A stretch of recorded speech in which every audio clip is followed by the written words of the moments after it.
या सगळ्या संदर्भात पुन्हा एकदा बोलूया सर. एक महत्त्वाचा मुद्दा, आपण मगाशी अमरावती अकोल्याबद्दल बोलत होतो. विदर्भातले इतर महत्त्वाचे मतदारसंघ आहेत, बुलढाणा असेल, यवतमाळ, वाशिम असेल, यासोबतच आत्ताची ही आकडेवारी, एक तर मागच्या वेळेसचं कमी मतदान आणि ह्यावेळेला सुद्धा आत्ता राज्यात कमी मतदान आहे.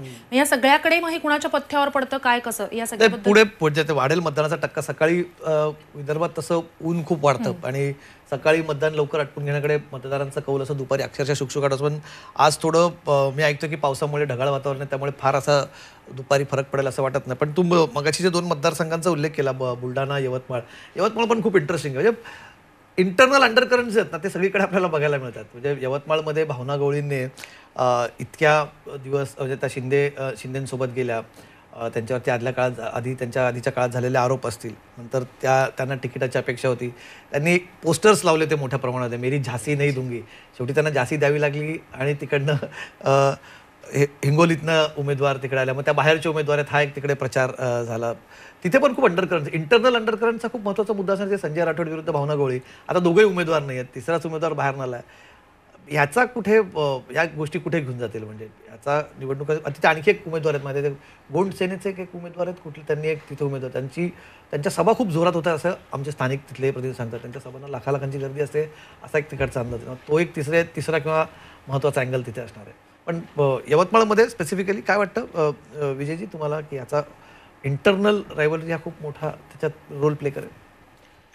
ते तर आहेच. मुळात राजश्री पाटलांच्या उमेदवारी संदर्भात ज्या पद्धतीनं ज्या नाट्यमयरित्या त्यांची उमेदवारी पुढे आणली, म्हणजे इकडं हेमंत पाटलांचं तिकीट कापणं, हेमंत पाटलांची उमेदवारी रद्द करणं आणि त्याऐवजी त्या बदल्यात त्यांना माहेरवाशीण म्हणून त्यांना तिकडं उमेदवारी देणं आणि त्याचवेळी तिथं त्या शेवटच्या मिनिटापर्यंत उमेदवारी मिळण्यासाठी प्रयत्न करणाऱ्या ज्या भावना गवळे आहेत त्यांना बाजूला सारणं, ह्या सगळ्या गोष्टी निवडणुकीत दिसणार आहेत खरं तर. माहिती त्याचं चित्र आणि कुणबी विरुद्ध देशमुख असा एक संघर्ष तिथं यवतमाळच्या लढतीला आहे. त्यामुळं त्याच्या भोवती मला वाटतं हे सगळं केंद्रित आहे. आता कुणबीचा मुद्दा वारंवार निघतो. म्हणजे मधल्या काळात जरांगेंचं जे आंदोलन झालं होतं त्याचा एक तिथे आफ्टर इफेक्ट असेल या सगळ्या गोष्टींवरती, कारण तिकडे त्यांचा मराठवाड्यात जास्त इम्पॅक्ट होता.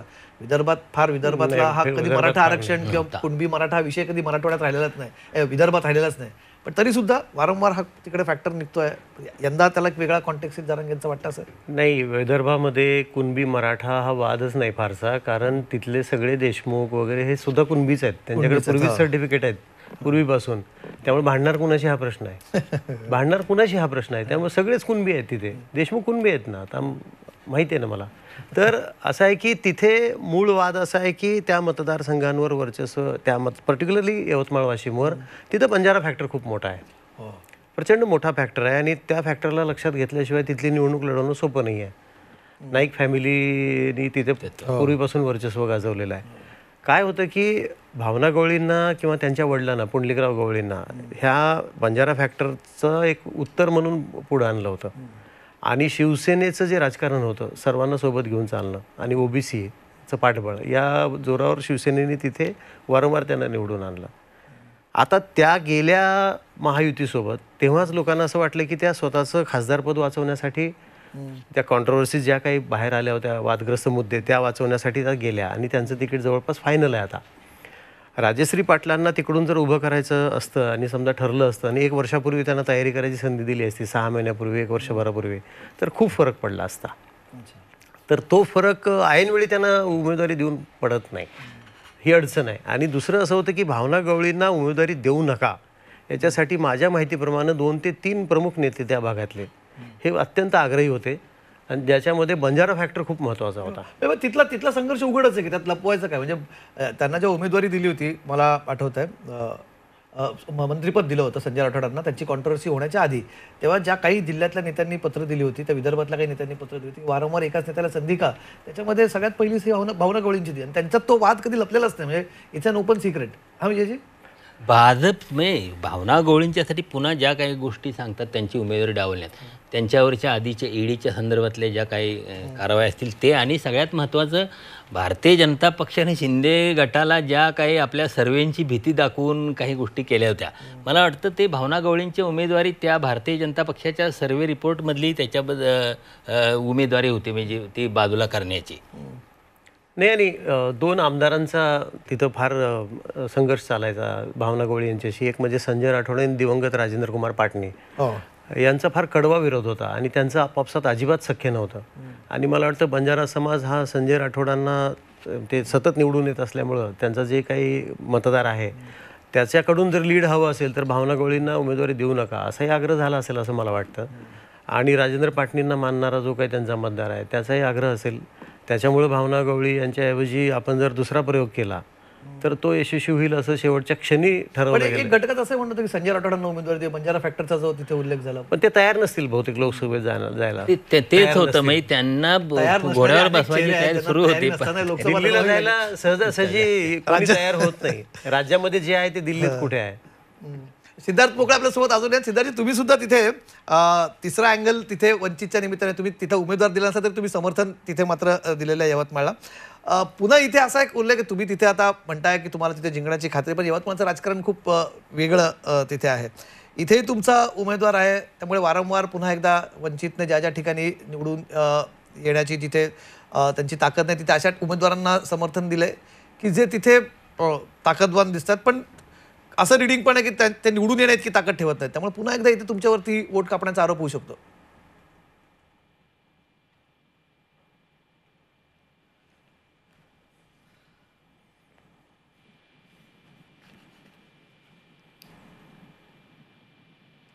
सिद्धार्थजी, तुमचा आवाज येत नाहीये. हॅलो, आवाज येतो आता? हा, आता येतोय. बोला. यवतमाळ वाशिम मध्ये आम्ही जो उमेदवार दिलेला होता त्या उमेदवाराचा अर्ज टेक्निकल ग्राउंडवरती बाद करण्यात आला आणि अतिशय नियमबाह्य पद्धतीने किंवा चुकीच्या पद्धतीने तो बाद करण्यात आला. ज्यावेळेला स्क्रुटनीमध्ये आमच्या उमेदवाराला नोटीस देण्यात आली होती की तुम्ही या पद्धतीची पूर्तता करा. ती पूर्तता केल्यानंतर त्यांनी सांगितलं की आणखी एक त्रुटी आता आमच्या लक्षात आली, तिची पूर्तता करा आणि पुढच्या 15 ते 20 मिनिटात करा. मात्र आमच्या उमेदवारांनी सांगितलं की मला तो वेळ हवाय, जर हे सगळं बदलून हवं असेल तर. तो वेळ दिला नाही आणि त्याचा अर्ज बाद केला. त्याची आम्ही ईसीआयकडे तक्रार केली.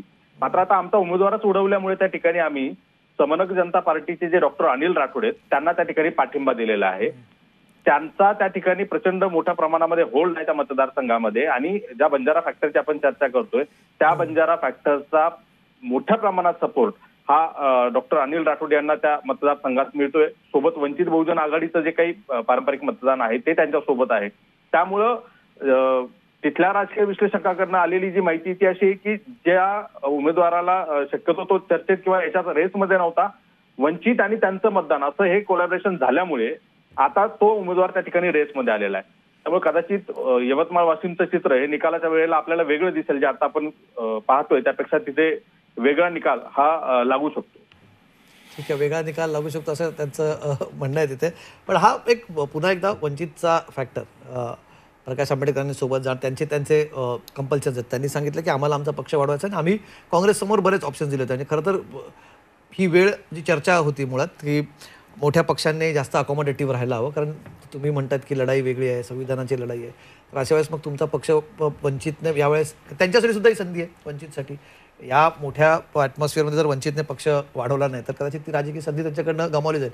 रिस्क आहे की या रिस्कमध्ये त्यांना गमावण्याची संधी. पण या वेळेस म्हणजे 2 सेना, 2 राष्ट्रवादी, 2 राष्ट्रीय पक्ष, काँग्रेस, भाजप इतकं सगळं असताना वंचितने जर हा चान्स घेतला नाही तर मग त्यांना ती संधी कधी मिळणार. त्यामुळे थोडं अन्यायकारक की वंचितला तुम्ही सारखं वारंवार जो आपला एक टीका होते की वंचित बी टीम आहे, वंचित वोट कटक आहे.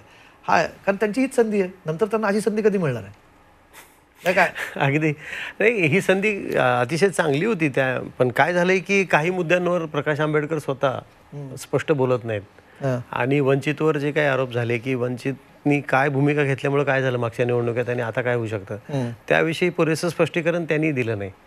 आणि हे स्पष्ट झालं. आणि पृथ्वीराज चव्हाणांनी तर मागे स्पष्टच सांगितलं की 9 ठिकाणी आम्ही जे निवडणूक हारलो त्याला केवळ आणि केवळ वंचित बहुजन आघाडी आणि MIMचं कॉम्बिनेशन कारणीभूत होतं. आणि मागच्या वेळी त्यांना जी भरघोस मतं मिळाली त्याच्यामध्ये MIMचं कॉन्ट्रीब्युशन जे होतं ते खूप मोठं होतं. कारण अल्पसंख्याकांची मतं मोठ्या प्रमाणात एकजूट झाली त्यांची आणि वंचित बहुजन आघाडीच्या समर्थकांची. त्यामुळं खूप मतं घेतली त्यांनी. काही काही ठिकाणी तर 1 लाखाच्या पुढं मतदान झालेलं आहे त्यांना. तर ते नेमकं यावेळी तो फॅक्टर इतका एकत्र आला नाही. MIMचं त्यांचंही सख्य राहिलं नाही. आणि प्रचंड ध्रुवीकरण झालं आहे आता मताचं. आणि काही मुद्द्यांवर स्वतः बाळासाहेब आंबेडकर फारसे स्पष्ट बोलत नसल्यामुळं त्यांच्या समर्थकांमध्ये कदाचित थोडासा संभ्रम असेल की आपण नेमकी काय भूमिका घ्यायची. लोकल फॅक्टर सुद्धा महत्त्वाचे ठरतात. भाजपची याच्यात खूप इंटरेस्टिंग भूमिका जाणून घ्यायची. सिद्धार्थ शिरोळे अजून आपल्यासोबत आहेत. सिद्धार्थजी, वंचितचा हा फॅक्टर आहे, हा असं अनेक ठिकाणी म्हटलं जाते की वंचितचा फॅक्टर भाजपसाठी तसा फायदेशीर ठरू शकतो. अनेक ठिकाणी भाजपचा जो तिथे स्थिती असेल किंवा भाजपची युती, त्यांच्या महायुतीमधल्या पक्षांची, तिथे म्हणजे विशेष करून काँग्रेस राष्ट्रवादीला जी मतं पडू शकतात ती कदाचित त्यांचं डिव्हिजन होऊन त्याचा फायदा भाजपला होऊ शकतो. आणि म्हणूनच त्यांच्यावरती बऱ्याचदा आरोप केला जातो, जो अर्थात त्यांनी वारंवार फेटाळला आहे सभांमधून किंवा त्यांच्या मुलाखतींमधून, सिद्धार्थजी, की बी टीम आहे किंवा वोट कटिंगचं काम. भाजपचं काय वंचितबद्दलचं? कारण वंचित, प्रकाश आंबेडकर सर्वाधिक टीका हे भाजपवरती करत असतात, पंतप्रधान नरेंद्र मोदींवरती करत असतात, पण तेवढ्या प्रमाणात भाजपकडून, तुमच्या पक्षाकडून प्रकाश आंबेडकरांना उत्तर दिलं जाताना दिसत नाही. नाही, मला असं वाटतं आता आमच्या इकडे पुण्यामध्ये सुद्धा वंचित आघाडी मागच्या पूर्ण निवडणुकीत विधानसभा लोकसभेला उभारली होती. पण माझं आकलन असं आहे की साधारणतः जे काही वोट्स वंचित आघाडीला मिळतात ते बऱ्यापैकी समसमान हे काँग्रेसचे आणि भारतीय जनता पार्टीचे त्यात स्प्लिट होतात, असं एक माझं मत आहे. कारण तो जो व्होटर विचार करणारा आहे त्याची एक स्वतंत्र विचारधारा आहे आणि म्हणून तो वंचित आघाडीला वोट करतो. आणि त्यामुळे मला असं वाटत नाही की त्याच्यामुळे भारतीय जनता पार्टीला फार मोठा ऍडव्हान्टेज होतो किंवा काँग्रेसला खूप मोठा तोटा. कधी मला असं वाटतं की म्हणजे एक जनरल आकलन घेतलं तर त्याचा सुद्धा वोट शेअरचं डिस्ट्रीब्युशन केला तर लक्षात येईल की दोघांची मतं जातात ती थोडेफार प्रमाणात इकडे तिकडे होऊ शकतात, पण फार मोठा प्रमाणात असं म्हणतो वन साइड सगळा भाजपला फायदा होता असं माझं नक्कीच मत नाहीये.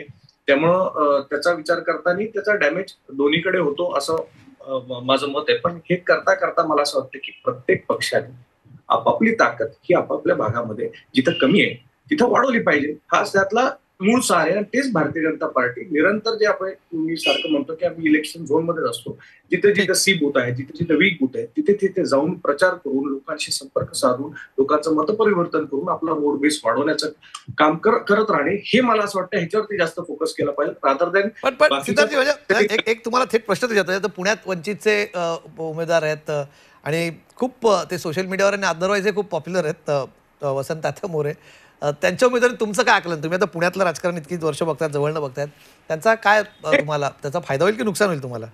नाही, मला असं वाटतं की एखादा व्यक्ती उमेदवारी ऐन वेळेला जेव्हा एखाद्या पक्षाची घेतो तेव्हा त्याच्या मागे किती त्यांना मतं पडतील असं एक थोडीशी आशंका वाटते मतदाराच्या मनामध्ये, असं मला वाटतं. त्यामुळं जो मूळ वंचितचा वोटर आहे तो ज्या पद्धतीने विचार करत असेल तो पण विचार करत असेल ना की बाबा अचानक असं का होतं की आमच्याकडे सक्षम उमेदवार नाही आहेत का, कोणतरी बाहेरच्या पक्षात येऊन ऐन वेळेला आपल्याकडे उमेदवारी घेतं, असं का होतं? त्यामुळे मला वाटतं की कुठेतरी त्याचा फारसा प्रभाव होणार नाही. लोक फक्त या निवडणुकीमध्ये मला अजूनही वाटतं, पूर्ण विश्वास आहे की फक्त मोदीजी कडे बघून मतदान करतील आणि एका बाजूला राहुल गांधी आहेत, एका बाजूला मोदीजी आहेत. त्यामुळे सशक्त नेते म्हणून मोदीजी हे समोर येतात आणि त्यामुळे जास्तीत जास्त लोक मोदीजींकडे बघून भारतीय जनता पार्टी आणि महायुतीला मतदान करतात. ठीक आहे, लोकल फॅक्टरचा फरक पडणार थोडक्यात त्यांचं म्हणणं आहे की मोदींचा चेहरा शेवटी असणार आहे. आता आपण बऱ्याच मुद्दे श्रुती विदर्भातल्या आपण बोलले, बुलढाणा फक्त राहिला, बुलढाण्याबद्दल बोलणार आहोत. आणि तिकडनं मला मराठवाड्यातल्याबद्दल 2 जे मतदारसंघ, 3 मतदारसंघ महत्त्वाचे आहेत. कारण एक अशोक चव्हाण मगाशी आपण त्यांना बोलताना ऐकलं, तो फॅक्टर खूप महत्त्वाचा आहे. अनेक गोष्टी मधल्या काळात घडल्या, त्याच्याबद्दल चर्चा करून. राज्यात 9 वाजेपर्यंत 7.45% इतकंच मतदान झालेलं आहे. देशभराचा जर विचार करायचा झाला तर राज्यात सर्वात कमी मतदानाची नोंद झालेली आहे. आतापर्यंत 7.45% मतदान आतापर्यंत झालेलं आहे. देशातलं सर्वात कमी मतदानाची नोंद ही राज्यात झाली आहे, तर सर्वाधिक जास्त मतदान देशाचा विचार केला तर त्रिपुरात झालेला आहे. परभणीत सर्वाधिक राज्यातलं मतदान झालंय, तर अमरावतीत सर्वात कमी मतदानाचा त्या ठिकाणी टक्का दिसतोय. राज्यात आतापर्यंत 7.45% इतक्या मतदानाची नोंद झालेली आहे. परभणीत सर्वाधिक मतदान झालंय, तर अमरावतीत सर्वात कमी मतदान झालेलं आहे. तर आत्ताच आपण परभणीचा उल्लेख केलेला आहे. सर, परभणीत सर्वाधिक मतदान झालेलं आहे. आपण मगाचपर्यंत विदर्भाबद्दल बोलत होतो, मराठवाड्यातले 3 मतदारसंघ आहेत, तर त्याबद्दलची थोडीशी गणितं समजून घेऊन मग आता आपण एकदा मराठवाड्याकडे वळूया. नाही, नक्की. मराठवाड्याचं आपण मगाशी बोललो होतो की मराठवाड्यातल्या लढती सुद्धा खूप महत्त्वाच्या आहेत आणि हा पहिला टप्पा माझ्या मते मराठवाड्यात. आणि आज पहिल्यांदाच शिवसेना विरुद्ध शिवसेना अशी लढाई आपल्याला या दुसऱ्या टप्प्यात बघायला मिळते. माझ्या मते पहिल्या टप्प्यात थेट शिवसेना विरुद्ध शिवसेनाची लढाई झालेली नव्हती शिंदेची. सगळ्यात पहिले आपण अंदाज घेऊया भैया, कुठे कशा प्रकारची लढाई आहे, तिथे कुठले फॅक्टर्स महत्त्वाचे ठरणार आहेत. मराठवाड्यातल्या ज्या 3 लढती आपल्याला बघायला मिळतात, हिंगोली, परभणी आणि नांदेड असे 3 मतदार संघ. तिथली गणितं कशी आहेत हे आपण समजून घ्यायचा प्रयत्न करूयात ग्राफिक्सच्या माध्यमातून. कुठल्या बिग फाईट आहेत, कुठली नावं तिथली चर्चेत आहेत. आणि सगळ्यात पहिला आपण मतदारसंघ बघतोय तो आहे परभणीचा. परभणीमध्ये संजय जाधव शिवसेना ठाकरे गटाकडून लढतात. बंडू जाधव किंवा बॉस म्हणून त्यांना तिथे ओळखलं जातं. तिथे परभणीत अनेक जेव्हा लोकांच्या मी बोलतो फोन होतं, तिथे बॉस नावाने त्यांना तिथे ओळखलं जातं. महादेव जानकर आणि पंजाबराव डक अशी तिघांची लढत आहे. आपण ग्राफिक्सवरती राहूया. इथे महादेव जानकरांनी तिथे रासपतर्फे लढतायत. अजित पवारांच्या कोट्यातून त्यांना तिथे सीट देण्यात आलेलं आहे. बाहेरचे उमेदवार असा तिथे प्रचार केला जातोय. पण तिसरा जो महत्त्वाचा अँगल इथे वंचितकडून पंजाबराव डक आणि पुन्हा एकदा जो मराठा फॅक्टर इथे आहे तो परभणीत कशा प्रकारे काम करू शकतो, कदाचित तिकडे पंजाबराव डक महत्त्वाचा तिथे नाव असणार आहे. त्यामुळे परभणीची फाईट ही खूप महत्त्वाची. संजय जाधव, संजय उर्फ बंडू जाधव, महादेव जानकर आणि पंजाबराव डक यांच्यातील लढाई आहे. पुढचा मतदारसंघ आपण बघूया श्रुती.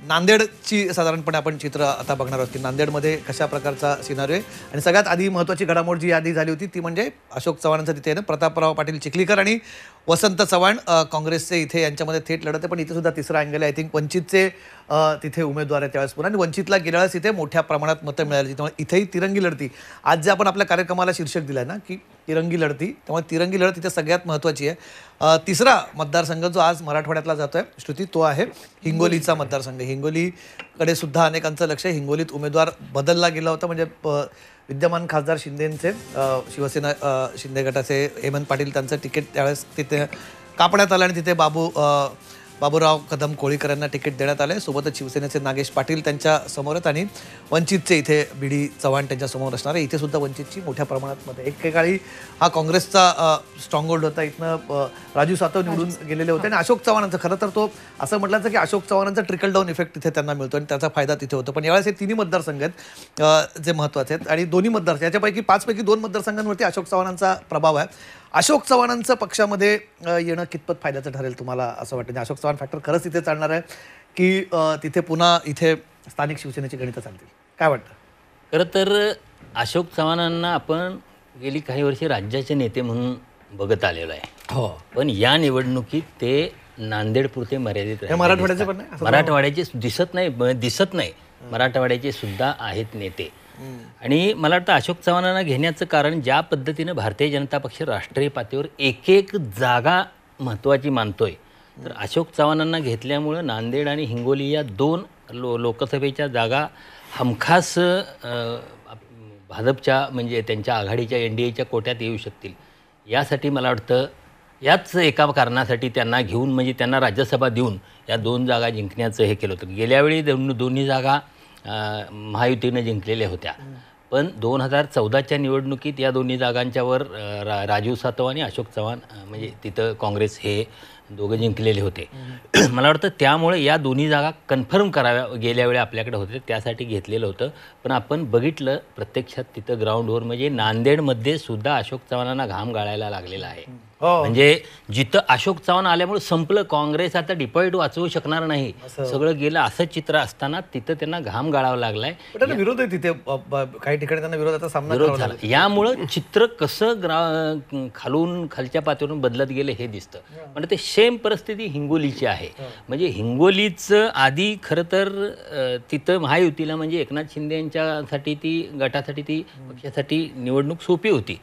पण तिथला उमेदवार बदलल्यामुळं नंतर तिथलं चित्र बदललेलं आहे. म्हणजे तिथं खरं तर त्या हिंगोली मतदारसंघातले सगळे मतदारसंघातले आमदार आत्ता महायुतीच्या गोटातले आहेत बहुतेक माझ्या माहितीनुसार. तिथं एकही आमदार विरोध यांच्या गोटातला नाही महाविकास आघाडीच्या. पण तरीसुद्धा तिथं शिवसेनेचा जो उद्धव ठाकरे यांचा उमेदवार आहे तो अत्यंत चांगल्या नागेश पाटील आष्टीकर ते उत्तम रीतीने तिथे लढत देत आहेत असं चित्र आपल्याला. अशोक चव्हाण आले, अशोक चव्हाण येताना म्हणजे फायदा घेतला. पण अशोक चव्हाणांमुळे एक या निवडणुकीमध्ये वेगळा नॅरेटिव्ह सुद्धा मिळाला.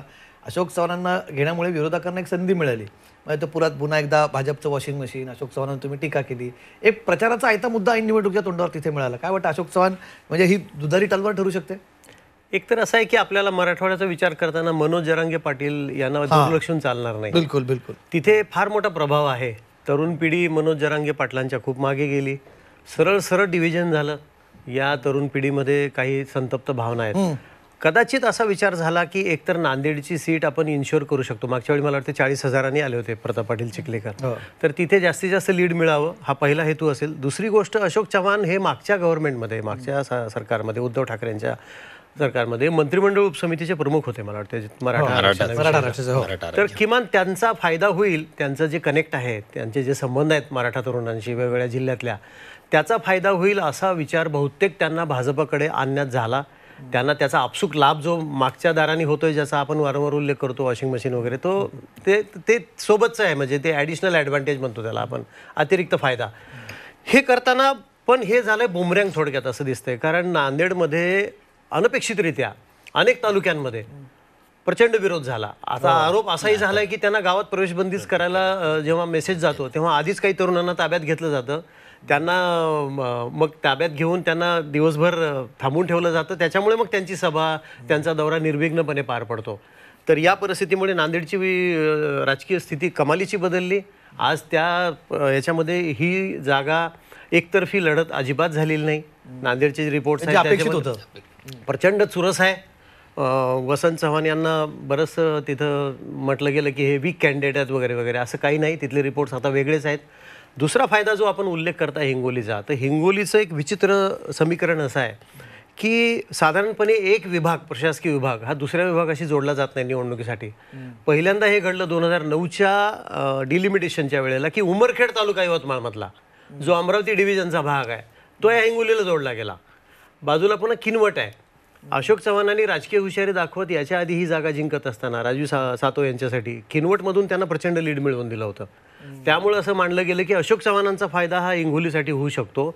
आणि याच्या आधी सूर्यकांत पाटील 2 वेळा तिथून निवडून आल्या होत्या.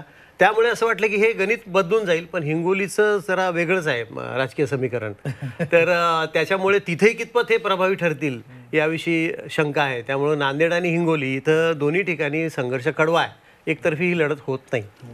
मला आशिष देशमुख आपल्यासोबत जोडले गेले होते दोन्ही कारणांसाठी. म्हणजे भाजप म्हणून आशिषजी स्वागत आहे चर्चेमध्ये. तुम्ही हा मुद्दा इथे ऐकला आशिषजी. अशोक चव्हाणांना घेऊन फायदा होईल असं वाटत असताना तिथे योगायोगाने बघा, आमच्या पहिल्या फेजच्या निवडणुका नागपूर रामटेकच्या वगैरे झाल्यावर मला निरीक्षक नेमण्यात आलं होतं मराठवाड्याच्या परभणी लोकसभेचं. बरं, कालच मी तिथून परत आलो.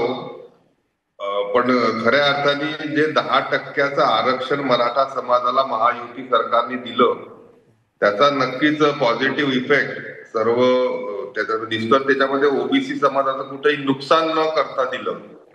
आणि म्हणून दोनही समाज चांगल्या रीतीने महायुतीच्या मागे भारतीय जनता पार्टी, शिवसेना, राष्ट्रवादी काँग्रेसचे सर्व जे उमेदवार आहे किंवा रासपचा उमेदवार आता परभणीत आहे. जानकरांसारखा सर्वसामान्यातला माणूस हा परभणीतून उमेदवार दिला असल्यामुळे अतिशय मोठ्या प्रमाणात उत्साह आणि त्याचं प्रत्यय तुम्हाला वोटिंग पर्सेंटेज मध्ये दिसून नक्कीच येत आहे. मी तर म्हणेल की मोदीजींच्या सभा ही परभणीतली असेल, नांदेडची असेल, आणि त्याला उत्स्फूर्त प्रतिसाद जो लोकांनी दिला, मोदीजींच्या विकासावर विश्वास ठेवून मराठवाडा असेल किंवा विदर्भातला पश्चिम विदर्भ असेल, हा नक्कीच कौल महायुतीला दिल्याशिवाय राहणार नाही. ठीक आहे, ठीक आहे. अशी एक महत्वाचा अपडेट श्रुतीकडे आहे. श्रुती, एक महत्वाचा ईव्हीएम संदर्भात अपडेट आहे, मोठी बातमी आहे. काय नक्कीच एक मोठी बातमी सर आहे ती म्हणजे मतदान ईव्हीएम वरच होणार आहे. ज्या विरोधातल्या याचिका होत्या त्या सुप्रीम कोर्टानं फेटाळलेल्या आहेत. खरं तर या सगळ्या संदर्भातले अपडेट्स आपण घेऊया आपले प्रतिनिधी रामराजे शिंदे यांच्याकडनं. रामराजे, नेमकं सुप्रीम कोर्टानं काय म्हटलं?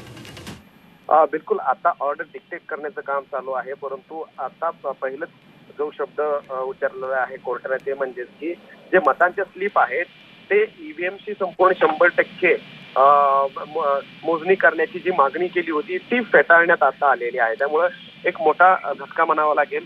आणि याचिकाकर्त्यांनी मागणी केली होती की ईव्हीएम सोबत जे व्हीव्हीपॅट आहे किंवा व्हीव्हीपॅट कंट्रोलर जो आहे तर त्याची तांत्रिक काही माहिती सुप्रीम कोर्टानं मागितली होती.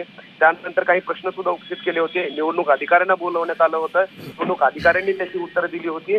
आणि याचिकाकर्त्याची ही जी मागणी होती ती 100% व्हीव्हीपॅट जी आहे त्याची मोजणी करावी, ती मागणी आता फेटाळण्यात आलेली आहे. कारण त्यासाठी अवधी सुद्धा जास्त लागणार होता, कालावधी जास्त लागेल आणि निकाल येण्यासाठी सुद्धा उशीर होऊ शकतो. परंतु एवढ्या मोठ्या लोकशाही देशामध्ये निकाल येण्यासाठी जर काही दिवस जर उशीर लागला तरी चालू शकेल असं याचिकाकर्त्याचं म्हणणं होतं. परंतु ते सुप्रीम कोर्टानं ऐकलं नाहीये आणि त्यांनी सांगितलेलं की जे काही मशीन आहे किंवा ईव्हीएम आहे त्या संदर्भामध्ये काही सुधारणा या पुढच्या कालावधीमध्ये करता येऊ शकतात. परंतु याचा अर्थ असा नाही की आता संपूर्ण बॅलेट पेपरवरच आपण जायला पाहिजे, कारण निवडणूक आता हा दुसरा टप्पा चालू आहे, त्यामुळे इतक्यात यावर निर्णय घेता येणार नाही असं सांगितलेलं आहे. आणि ही याचिका जी होती ती मागणी जी होती ती फेटाळून लावण्यात आलेली आहे. नक्कीच धन्यवाद रामराजे तुम्ही दिलेल्या संपूर्ण माहितीसाठी. तर पुन्हा एकदा जाऊया सरांकडे. खूप महत्त्वाचा अपडेट आहे. म्हणजे ईव्हीएम हा एक महत्त्वाचा मुद्दा झाला होता ईव्हीएमच्या निवडणुकांना, आता व्हीव्हीपॅटचा काउंटिंगचा मुद्दा. आणि जसं राम सांगत होता त्यांचा आर्ग्युमेंट हे होतं की जर इतके दिवस 7-7 टप्प्यांमध्ये 2-3 महिने जर निवडणुका चालत असतील तर अजून 2-3 दिवस निकालासाठी वाढला पाहिजे. प्रशांत भूषण यांचं त्या दिवशीचं म्हणणं होतं की अजून 2-3 दिवस वाढलं तर त्याच्याने काय फरक पडणार. पण आता सुप्रीम कोर्टाकडून आलेला निर्णय. पण आशिषजी परत तुमच्याकडे येतो. तुम्ही सांगताय मला तिथलं चित्र, पण माझा प्रश्न स्पेसिफिक होता अशोक चव्हाणांबद्दलचा. अशोक चव्हाण सोबत आले आहेत. हे अशोक चव्हाण सोबत आल्याने मगाशी जसं रवी किरण यांनी विश्लेषण केलं की कसा तिथे 2 मतदारसंघावर त्यांचा प्रभाव आहे, हे जरी खरं असलं तरी अशोक चव्हाणांना सोबत घेतल्यामुळे पुन्हा विरोधकांना आयती संधी मिळाली टीका करण्याची की भाजपचं वॉशिंग मशीन आहे किंवा त्यांना परत घेतलंय पक्षामध्ये. या टीकेला पुन्हा एकदा वाव मिळाला ना. हे बघा, अशोकरावांचं प्रस्त, अशोकरावांचं वर्चस्व, त्यांनी सातत्याने सामाजिक राजकीय जीवनामध्ये सक्रियता मागील कित्येक दशकांपासून त्यांनी म्हणा त्यांच्या कुटुंबाने दाखवली. आणि नक्कीच त्यांच्या भारतीय जनता पार्टीमध्ये येण्याने पॉझिटिव्ह असा इफेक्ट महायुतीच्या सर्व कॅन्डिडेट्सवर आपल्याला पाहायला मिळेल. ज्या पद्धतीचे आपण लढाई मागच्या वेळेस झाली आणि 40,000 अशोकराव पराभूत झाले होते, एवढा मोठा मताधिक्य घेतलेला माणूस जर नांदेड लोकसभेमध्ये भाजपासोबत येत असेल, चिखलीकरांसोबत येत असेल तर चिखलीकरांचा विजय हा त्यानिमित्ताने सुनिश्चित होतो.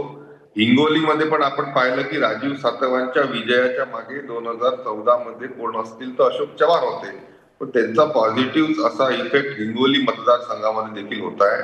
मी तर म्हणेल अशोकरावांच्या आल्याने भारतीय जनता पार्टी, शिवसेनेचे कॅन्डिडेट मराठवाड्यामध्येच नाही इतरत्र देखील विदर्भामध्येही काही मतदारसंघांमध्ये पॉझिटिव्ह असा फायदा आम्हाला नक्की होताना दिसतो. ठीक आहे. त्यांचं म्हणणं परभणी त्यांचं म्हणणं की बाबा तिथे अशोक चव्हाणांचा तिथे त्यांचा फायदा असेल. पण तिसरा एक महत्त्वाचा मतदारसंघामध्ये परभणी. आपण परभणीबद्दल सुरुवात तर मगाशी बोलताना केली. परभणीत सुद्धा एक वेगळा अँगल. म्हणजे परभणीत महादेव जानकरांना आणणं म्हणजे अनेकांना असं ते अनकलनी वाटत होतं की एक तर महादेव जानकर माढ्यातनं लढतील, पण तिथे स्थानिक लेवलला संजय जाधव, बंडू जाधव त्यांना तिथे म्हटलं तर यांचे स्थानिक इक्वेशन खूप चांगले आहेत. म्हणजे ते इव्हन जुन्या भाजपच्या नेत्यांनी सुद्धा त्यांचे आजही इक्वेशन चांगले आहेत. एक असं आहे की परभणी हा फार अजब प्रकार आहे राजकारणातला. तो कसा मी तुम्हाला सांगतो. इथं 2च पक्ष चालतात, एक शिवसेना किंवा राष्ट्रवादी काँग्रेस. तुम्ही जर इतिहास बघितला तर इथे काँग्रेसच्या नेत्यांचं वर्चस्व आहे असं आपण म्हणतो, पण काँग्रेस मजबूत व्हावी असा कधी मनापासून कुणीच प्रयत्न केला नाही. त्यामुळे परभणीत काँग्रेस प्रचंड वीक आहे. आणि भाजपाने याआधी कधी पुरेसं लक्ष दिलं नाही. आज जरी त्यांचे विधानसभेत सदस्य दिसत असले तरी परभणीच्या लोकसभा बांधणीकडे कधीच लक्ष दिलं नाही भाजपाने. त्यामुळे काय झालं की सातत्याने शिवसेना निवडून येत गेली, पण राष्ट्रवादी एक नंबर 2ची ताकद म्हणून या मतदारसंघामध्ये खूप महत्त्वाची ताकद आहे. मागच्या वेळी राजेश विटेकरांना प्रचंड मतं पडली, प्रचंड. याच्या आधी पण तिथे यांना आपले विजय भांबळे यांना तिथं खूप चांगली मतं पडली होती. आणि मागच्या वेळी तर वंचित बहुजन आघाडीने 1,49,000 मतं घेतल्यामुळे परभणीत कदाचित राजेश विटेकर पडले की काय असं म्हटलं गेलं. इतका मोठा फरक पडला परभणीमध्ये, कारण परभणी हा मुस्लिम बहुल मतदारसंघ आहे. प्रचंड मोठं प्रमाण आहे त्यांचं. इतर फॅक्टर महत्त्वाचे आहेत. या मतदारसंघाकडे आत्ता संजय जाधव हे आणि विरुद्ध थेट आता जानकर. आता जानकरांचं असं आहे की त्यांच्या पक्षाचे खरे तर इथे 2 आमदार असायला पाहिजेत, कारण त्यांना अजून एक जिंतूर दिला गेला होता म्हणे, पण ऐन वेळेला तिथे पक्षाचं चिन्हच भाजपचं घेतलं गेलं, त्यामुळे तिथं भाजपचा आमदार. गंगाखेडला त्यांच्या पक्षाचा आमदार आहे असं म्हटलं जातं.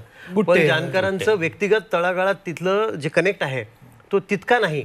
पण त्यांच्या रूपाने एक धनगर समाजाचा नेता आम्ही पुढे आणतोय असं समजून पश्चिम महाराष्ट्रात त्यांचा फायदा व्हावा म्हणून त्याला मराठवाड्यातला मतदारसंघ दिला गेला. आता अशी चर्चा होती की राजेश विटेकरांना जर तिथं उमेदवारी दिली असती तर खूप मोठा फरक पडला असता आणि ती लढत फार प्रेक्षणीय झाली असती, परंतु ती संधी गेली आता महादेव जानकरांना सुद्धा तिथे मेहनत घ्यावी लागते.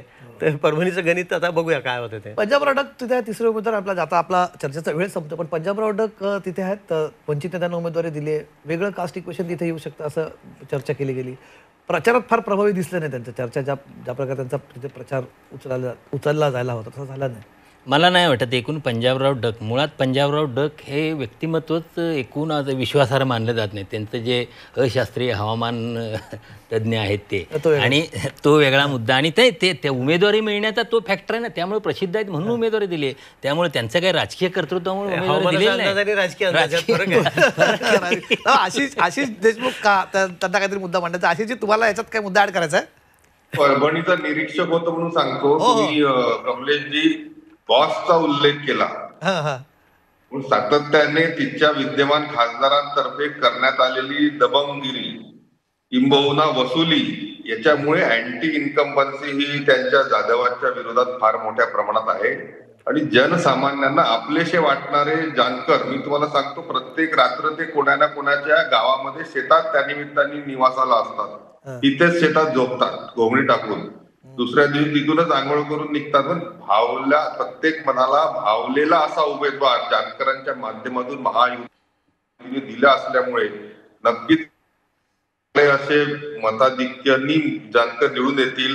आणि डक बद्दल तुम्ही जे बोललं, तर हवामान आजकाल कसं बदलतं, हवामान खात्याचा फक्त त्याच्यामध्ये बदलण्याची देखील क्षमता हवामानाला डक मध्ये आहे. पण तुमचं नक्की समर्थन कोणाचं आहे? मी डक यांच्या बाजूने बोलताय का तुम्ही तुमच्या जानकरांसाठी बोलताय आशिषजी?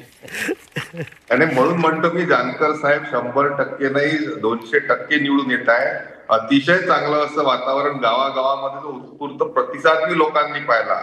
ही निवडणूक आता जनतेने हातात घेतली आहे असं म्हटल्यास वावगं होणार नाही. मोठ्या प्रमाणात मोठ्या मताधिक्यांनी परभणीमध्ये महायुतीचे रासपचे महादेवराव जानकर निवडून येत आहेत. ठीक आहे. हा एक मुद्दा मी चर्चा संपण्याच्या आधी म्हणजे त्यांनी जो मुद्दा मांडला आणि एक वाक्य वापरलं, हे वारंवार दोन्ही पक्षांकडे दोन्ही बाजूने वापरलं जातात की जनतेने हातात घेतलेली निवडणूक आहे, ही निवडणूक जनतेची, काय नेत्यांची निवडणूक नाही. पण आता तुम्ही काय सांगता? पृथ्वीराज चव्हाण पण म्हणाले, आता आशिष देशमुख पण म्हणतायत आणि बरेच लोक म्हणतायत. आणि जाणवतं हे की लोक तयार आहेत. लोकांना आता फार मार्गदर्शनाची गरज नाही राहिलेली या निवडणुकीमध्ये. ते ऐकून घेत आहेत लोक, ठीक आहे म्हणतात. त्यांनी त्यांचं मत तयार केलं. आता काय तयार केलं हे निकालात कळेल. लोक ठरवतात आपला निर्णय. कुठल्याही गोष्टी तुमच्या याचा त्यांना फरक पडत नाही. खरं तर हेच आपल्या देशाच्या लोकशाहीचं सौंदर्य आहे. आजच्या निवडणुका, आजचा हा महत्त्वाचा टप्पा महाराष्ट्रातला होता. यावेळेसच्या 8 आणि गेल्या वेळेसच्या 5 असे 13 मतदारसंघ आता झालेले आहेत. आणि असं म्हटलं जात आहे की आता विदर्भाच्या ह्या निवडणुकीनंतर जे सगळ्यात जास्त काटेकी टक्कर असणारे मतदारसंघ ते पुढच्या टप्प्यापासून सुरू होणार आहेत. म्हणजे ज्यांच्यावरती सगळ्यात जास्त ताकद पक्षांनी लावलेली आहे तिथले मतदारसंघ पुढच्या टप्प्यात सुरू होत आहेत. पुढच्या टप्प्यात आजचा निकाल, आजचं मतदान सगळ्यात साधारणपणे श्रुती कसं होतंय, किती टक्के मतदान होतं याच्याकडे आपली नजर असणार आहेत. पण त्याच्यावरही बऱ्याच गोष्टी अवलंबून असणार आहे. मतदान कमी होतं, जास्ती होतं, याच्यातून सुद्धा एक राजकीय अर्थ काढला जातो. मग तो अँटी इन्कम्बन्सीचा किंवा सत्तेसाठी दिलेला आहे, या सगळ्या गोष्टी आहेत. आणि याच्यावर देखील आपण आज दिवसभरासाठी विश्लेषण करतो. तुर्तास आज स्टुडिओत येऊन तुम्ही या विश्लेषणात आणि चर्चेत सहभागी झालात. रविकिरणजी आणि विजयजी, तुमच्या दोघांचे खूप आभार. Shruti, over to you. नक्कीच. तर या संपूर्ण आजच्या दिवसभरातल्या मतदानावर आपलं लक्ष असणारच आहे. गणित नेमकी कशी बदलणार आहेत मतदानाच्या टक्केवारीनुसार याचं सुद्धा विश्लेषण करत राहू.